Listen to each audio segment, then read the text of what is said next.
Dormir tranquilo con Amalia Guerrero. Un podcast de CaixaBank Experience.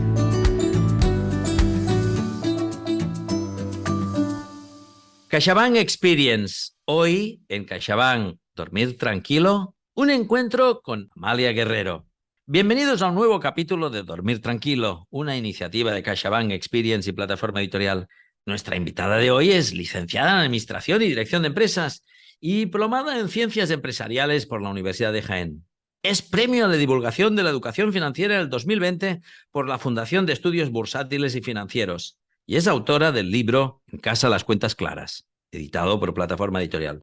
Amalia Guerrero, bienvenida. Muchas gracias, Jordi. En primer lugar, quiero decir que estoy encantada de estar esta tarde con vosotros hablando sobre un tema que sabes que me encanta y que me apasiona, como son las finanzas personales. No hay nada que nos guste más que escucharte, Amalia, porque tú nos ayudas a gestionar con éxito la economía de nuestro hogar y nos ayudas a enseñar a nuestros hijos a no meter la pata con el dinero, que nos da mucho pánico. Entonces, como queremos evitar meter la pata con nuestros hijos con el tema del dinero, cuéntanos, por favor, ¿a qué edad comenzaste a interesarte por el mundo de las finanzas personales y cuál fue el motivo que te llevó a ello? Bueno, Jordi, yo te podría decir que a mí los números me han gustado siempre y de hecho estudié Administración y Dirección de Empresas, incluso una diplomatura en Ciencias Empresariales.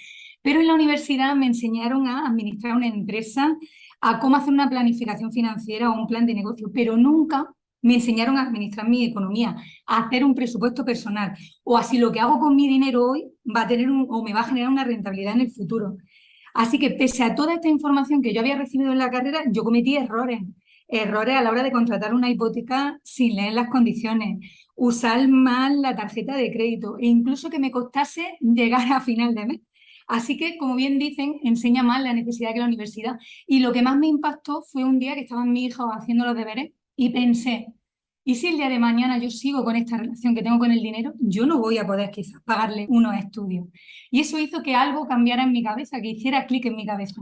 Y empecé a estudiar, empecé a leer muchos libros sobre finanzas, a escuchar podcasts, a asistir a cursos, a formarme con los mejores y lo conseguí. Conseguí darle una vuelta a mi economía, conseguí que el ahorro entrase en mi vida como una filosofía. Y por eso desde entonces comprendí que las finanzas personales son sencillas y de algo que empezó como una necesidad personal se convirtió en una necesidad de querer divulgar la educación financiera, de que la gente entendiera que las finanzas son sencillas y que, por supuesto, uno de mis mantras, que la educación financiera mejora la vida de las personas. Porque lo he visto en mí, y no solo en mí, en todos los alumnos que he acompañado durante este tiempo. La educación financiera mejora la vida de las personas. Qué fantástico, me importa mucho que mejore nuestra vida y por eso en CaixaBank Experience nos quieren ayudar a dormir tranquilos. Cuéntanos un poco más, desarróllanos, a ver, en lo práctico. ¿Qué pasa cuando mejora nuestra educación financiera? ¿Qué nos pasa cuando lo aprendemos y lo hacemos mejor? Jordi, mucha gente dice que el dinero no es importante. Y yo digo, vamos a ver, ya que vas a utilizar el dinero durante toda tu vida, deberías de aprender cómo funciona, ¿no? Sin embargo, la gente dedica más tiempo a preparar unas vacaciones de una semana que a organizar su vida financiera. Y yo creo que coincidirás conmigo en que todos tenemos metas. La casa de tus sueños, viajar por el mundo, un coche, estudiar un máster. Para conseguir esas metas se necesita dinero, por lo tanto, el dinero es súper importante. El dinero son ladrillos para construir esa vida que queremos, una herramienta que nos ayuda a conseguir esa vida que nosotros deseamos. ¿Qué ocurre? Que si nosotros utilizamos mal el dinero, podemos tener consecuencias desastrosas. De hecho, en mi opinión, muchos problemas financieros de los adultos se podrían solucionar con una mejor educación financiera. ¿Tú piensas que una vez que tenemos nuestras finanzas ordenadas, nosotros nos podemos dedicar a todo lo demás, a aquello que sí es importante? A mí cuando la gente me dice, es que el dinero no da la felicidad, yo siempre les digo, no tenerlo tampoco. Si tú andas preocupado durante todo un mes en si vas a poder pagar tus facturas, en si vas a poder poner un plato encima de la mesa, si vas a poder pagar los estudios de tu hijo, tú no vas a estar feliz. Entonces hay que darle al dinero la importancia que merece. Oye, qué bonito, me interesa mucho esto porque aquí hay una voluntad pedagógica de ayudar a las personas y entiendo que tú has reflexionado en esto a partir de tu experiencia personal. Entonces, cuéntanos un poco, ¿en qué momento tú pensaste, oye, voy a escribir esto y le va a ayudar a tal grupo de personas? ¿Cuándo y cómo y por qué pensaste en escribir este libro? ¿Y en quién pensabas cuando lo escribías? Pues muy buena pregunta. Digamos que durante la pandemia, bueno, veíamos las noticias y veíamos cómo aumentaban esas colas del hambre, cómo había gente que de la noche a la mañana se había visto privado de sus ingresos. Yo les explicaba siempre a mi hijo, ¿no?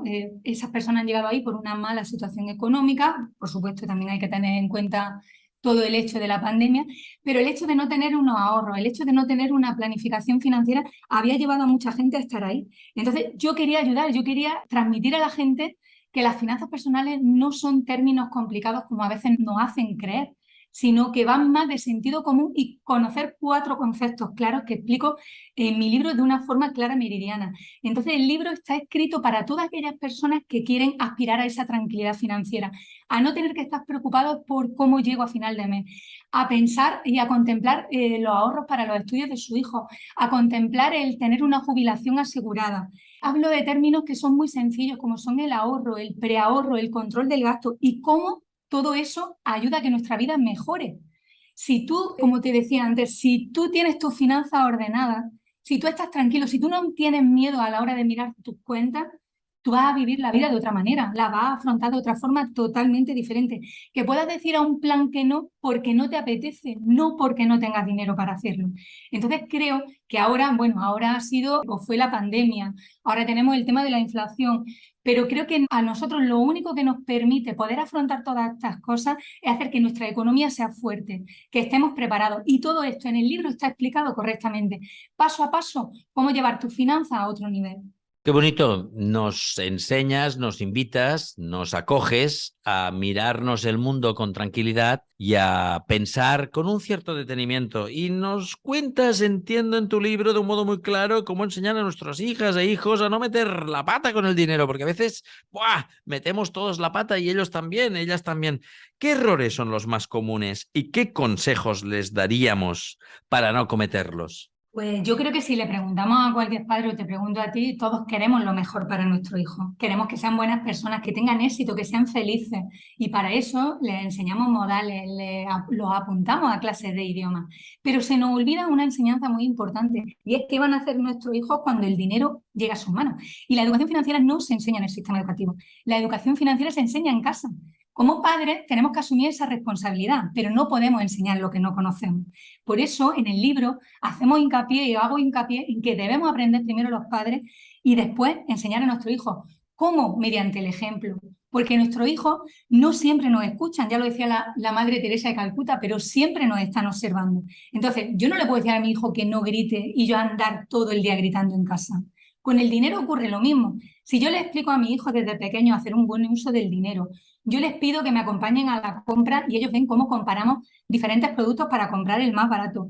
Si yo les digo que, por ejemplo, antes de hacer unas vacaciones, papá y mamá buscan aquellos hoteles que son más económicos o tenemos una hucha en casa y les explicamos la importancia del ahorro.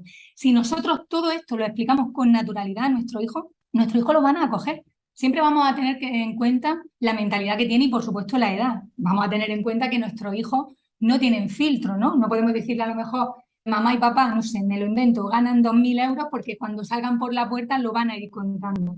Pero sí podemos decirle que mamá y papá trabajan, traen dinero a casa y con ese dinero se paga la luz, se pagan sus actividades extraescolares, se paga la ropa y que con todos esos ejemplos ellos vayan entendiendo la importancia del dinero. Por eso en el libro hago mucho hincapié a que utilicemos las situaciones de la vida diaria, como el ejemplo que he puesto de la compra. Importante que hablemos con naturalidad en casa sobre dinero, hablar de cuál es nuestra situación económica. ¿Por qué? Pues porque, por ejemplo, ahora con el tema de la inflación y de que las cosas están muchísimo más caras, si yo le explico a nuestros hijos, si por ejemplo nuestra situación lo requiere, que tenemos una situación más complicada y mi hijo me quiere pedir unas zapatillas que son muy caras, yo le voy a poder decir tranquilamente, pues no puedo comprarlas porque nuestra situación es complicada ahora mismo o tenemos que ahorrar de cara a las vacaciones o de cara a pagar tu estudio. Sin embargo, si yo no le explico nada a nuestro hijo y le digo que no cuando me pida que le compre unas zapatillas, él va a pensar que es una especie de castigo. O lo que es aún peor, si no le digo nada y pido un pago con la tarjeta de crédito, voy a entrar en un bucle de deuda que no es necesario. Entonces yo creo que debemos hablarle a ellos con naturalidad de la situación que hay en casa. Y todo esto lo explico en el libro. Ya te digo, siempre atendiendo a la edad que tiene el niño y con explicaciones acordes a eso, a su edad y a su madurez. Me encanta porque en el libro, en el capítulo 3, hay una serie de preguntas fantásticas. Todos los libros inteligentes contienen preguntas. Y en tu libro está, ¿cómo le hablo a mi hijo del dinero? ¿Por qué debemos hablarles a nuestros hijos sobre el dinero? ¿O a qué edad empezar a hablarles del dinero? ¿O cómo hablar con los niños del dinero? Y luego el tema de la paga. Venga, consejos para dar la paga. ¿Hay que darles pagas a nuestras hijas e hijos o no? ¿Y cómo? Pues yo creo que sí. Yo estoy a favor de la paga como herramienta educativa. En muchos hogares se ha perdido la tradición de dar la paga a nuestros hijos y en lugar de darles la paga, ¿qué hacemos? Darle dinero cada vez que nos lo piden. Y así no le estamos enseñando el valor del dinero. Te voy a poner un ejemplo. El verano pasado mi hija quería comprarse unas zapatillas que eran bastante caras. Nosotros le dijimos que no, que nosotros le compraríamos unas zapatillas más normales y que ella, si quería comprarse las más caras, debería ahorrarlo. Bueno, pues ella estuvo varios meses ahorrando ese dinero. Cuando consiguió ahorrarlo, ella misma decidió que no quería comprar esa zapatilla. Si nosotros se la hubiéramos comprado directamente, Jordi, ella no habría entendido lo que cuesta el esfuerzo que cuesta ahorrar dinero.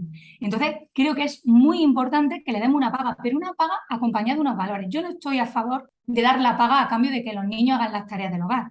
Ellos tienen que hacer sus tareas, igual que a mí no me pagan por poner una lavadora. Somos una familia, somos un equipo y cada uno tiene sus tareas. Sí estoy a favor de quitarle esa paga si no cumple con sus deberes o no aprueba sus exámenes. Ahora, a la hora de darle la paga, una muy buena edad para empezar es a partir de los 6 o 7 años, siempre dependiendo de la madurez de cada niño, que sobre esa edad, pues los niños ya han aprendido a sumar y a restar en el colegio, ya ha podido venir el ratón Pérez. Entonces esa sería una buena edad. Y hasta los 10 años esta paga debería de ser simbólica. Una paga, pues no sé, 1 euro, 2 euros, 3 euros, para comprar sus chuches, para comprar algún bolígrafo o algún material escolar pequeño que quieran para el colegio. Pasados esos 10 años, y siempre, de verdad, hago mucho hincapié, dependiendo de la madurez de cada niño, hay que darle esa paga acompañada de una lista de condiciones de las que a partir de ahora el niño se va a hacer cargo. Por ejemplo, a partir de ahora te vamos a dar, me lo voy a inventar, 20 euros, pero tú te vas a encargar, no sé, de pagar, por ejemplo, la pista de tenis cuando juegues con tus amigos. Y así ellos saben que tienen una responsabilidad, así los obligamos a decidir. Y les explicamos muy claramente que cuando ellos gasten su paga no va a haber más dinero hasta la próxima semana. Así, lo que hacemos es que nuestros hijos aprendan de sus propios errores, porque es ahora cuando son niños cuando tienen que aprender a gestionar su dinero, de una forma similar a cómo lo harán cuando sean adultos. Me gusta porque en tu libro el primer capítulo empieza con la palabra despierta. Y haces un montón de invitaciones y de preguntas que nos ayudan a gestionar mejor cómo pensamos, ¿no? Porque es importante la educación financiera, hablar de la economía familiar, del control de los gastos, aprender a organizar tus finanzas, el presupuesto, etcétera. Y esto tiene que ver muchísimo con nuestro día a día. Ahora, siempre, el mundo va afrontándose con crisis recurrentes. La de ahora actualmente paraliza al mundo y cuando no es un virus es una guerra y cuando no es otra cosa. Dime, por favor, ¿cómo tendríamos que enfocar una reeducación familiar, si es que es precisa, sobre la gestión del dinero? ¿Hay que reenfocarnos en este contexto? Sí, sí, te voy a decir, porque yo creo que debemos de asumir nuestra responsabilidad. Está muy bien quejarse, nos quejamos de la inflación, de los precios, de que no nos suben el sueldo, de que la gasolina está muy cara, pero tenemos que asumir nuestra responsabilidad. Normalmente decimos, he aprobado o me han suspendido, ¿no? Pues creo que con las finanzas ocurre algo parecido. Otro error que cometemos es que damos por hecho muchas cosas, damos por hecho que vamos a vivir siempre y que también vamos a tener unos ingresos siempre. Entonces, me gustaría hacerte una pregunta, de hecho la hago en el libro, y es que si mañana te despidiesen, y me invito a que la gente lo piense para ellos mismos, si mañana te despidiesen de tu trabajo, ¿durante cuántos meses podrías vivir sin percibir ningún ingreso? Me gusta hacer siempre esta pregunta porque da que pensar. Y ahora piensa si tuviese un colchón financiero, tuvieras muchos meses de ahorro. ¿Cómo estarías de tranquilo si el dinero no fuera un problema para llegar a final de mes? O que en tu planificación de vida estuviera contemplado tener unos ahorros para tu jubilación o un colchón financiero que te permitiera hacer frente a cualquier imprevisto. Pues esta enseñanza es la que yo explico en el libro y la que me encantaría que cada uno pudiera transmitir a su hijo. Esa filosofía de vida.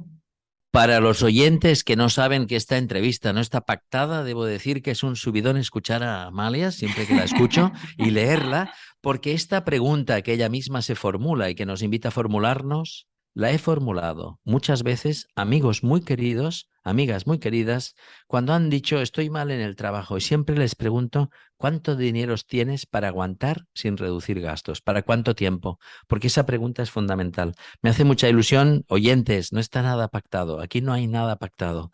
Os aseguro que me impresiona ver cómo nos miramos el mundo con este interés. Amalia, para no contar todo el libro y hacer venir ganas de leerte, de seguirte, de buscarte, de escucharte, de tomar un lápiz y un papel y aprender. Terminemos la entrevista con la ilusión de escuchar tu saber que nos invita, que nos has invitado a despertarnos y nos has invitado a lo largo del libro a buscar la tranquilidad financiera y que no te engañen, invertir con sentido común, etcétera. Y terminas con los 7 mandamientos financieros. Venga, vamos a sumarlo todo. ¿Puedes darnos, para finalizar, algunos trucos comunes, sensatos, inteligentes para ahorrar? Por supuesto. Primer punto, el mejor truco de todos es el preahorro. Lo repito constantemente, muy sencillo. ¿En qué consiste? Nada más recibir tu ingreso, destinar un porcentaje a una cuenta diferente de los gastos comunes. Da igual, lo ideal que sería un 10%, pero da igual, empieza con 20 euros, con 30 euros. Lo importante que es crear ese hábito de ahorro. ¿Para qué? Para que pasado un tiempo tú ya tengas ahí un pequeño colchoncito. No desprecies destinar 50 euros al mes, porque al cabo de un año son 600 euros. Y eso a muchas familias le ayudaría muchísimo, porque Jordi, si no lo sabes, que supongo que sí, hay mucha gente a la que se le rompa el coche o que no pueda pasar la ITV o que se le rompa un microondas, le supone tener que pedir un crédito, tener que pagar con la tarjeta de crédito. Entonces es súper importante hacer un preahorro. ¿Para qué? Para construir el primer objetivo que debe de ser de cualquier familia, un colchón financiero. Y para no desviarme, porque me has preguntado por trucos, recomiendo a todo el mundo que revise todos los contratos que tiene en su casa, ya sean de electricidad, ya sean de gas, ya sean de teléfono, que revisen los seguros. Me he sorprendido con gente, con alumnos que tenían seguros de electrodomésticos, seguros dentales que ni siquiera sabían que tenían, que habían contratado y ni lo recordaban. Que revisen las suscripciones, por ejemplo, a paquetes de televisión que no están utilizando. El gasto en lotería y tabaco al cabo del año puede suponer entre 500 y 1.000 euros por familia. Tú me puedes decir, Amalia, yo no gasto nada. Pues piensa que hay otro que está gastando el doble, porque las medias son así. Pues también ahí tenemos mucho dinero que podemos destinar a nuestra economía. No llevar tarjetas de crédito si eres una persona a la que te cuesta decir que no a una compra. Evitar ir a los centros comerciales. Darse de baja de todas esas newsletters que nos llegan al buzón ofreciéndonos ofertas y generándonos un deseo de comprar que antes no teníamos. Y podría decirte más, pero creo que con esa ya lleva suficiente, Jordi. Si la gente lo aprovecha, te puedo decir que se pueden ahorrar entre 800 y 1.000 euros al año, que yo creo que es una cantidad nada despreciable. En tu libro hay frases tan maravillosas como, cito, tener un objetivo te permite fijar el rumbo y mantener la motivación suficiente para trabajar y conseguirlo. Y en otro lugar, cito, enseñar a nuestros hijos a que tengan una relación saludable con el dinero mejora sus habilidades financieras. El dinero es solo un medio, una herramienta que te ayuda a conseguir cosas. Fin de la cita. En tu libro, Amalia, si agarras tu libro y metes un bosque de palabras con las palabras grandes que nos enseñan a pensar, hablas de dinero, de ingresos, de cuentas, de gastos, de ahorro, de finanzas, de objetivos, de cómo, de casa, de situación, de vida, de puedes, de ejemplo y de ahorro. Por tanto, Amalia, cuéntanos una cosa. Después de haber publicado este libro que sintetiza tu saber que ya tenías antes, para las personas que nos escuchan y para cerrar esta maravillosa entrevista, dinos algo bonito que te ha dicho alguien que te ha escuchado en una entrevista o de las maravillosas entrevistas que te han hecho en prensa o que han leído el libro. Dime algo, dinos algo, compártenos algo que has recibido que te haya sido muy gratificante para cerrar esta entrevista.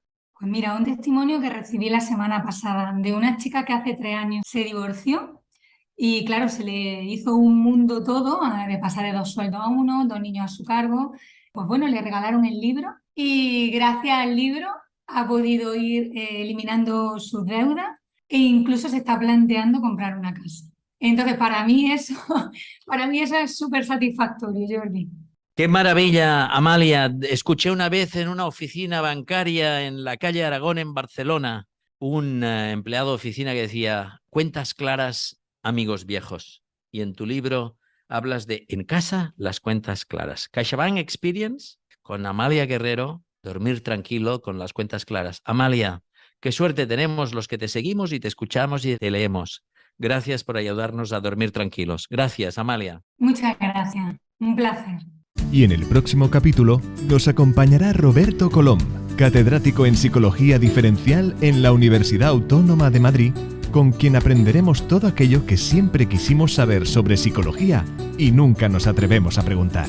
Síguenos en las redes sociales de CaixaBank Experience para disfrutar de un contenido que te hará la vida más fácil.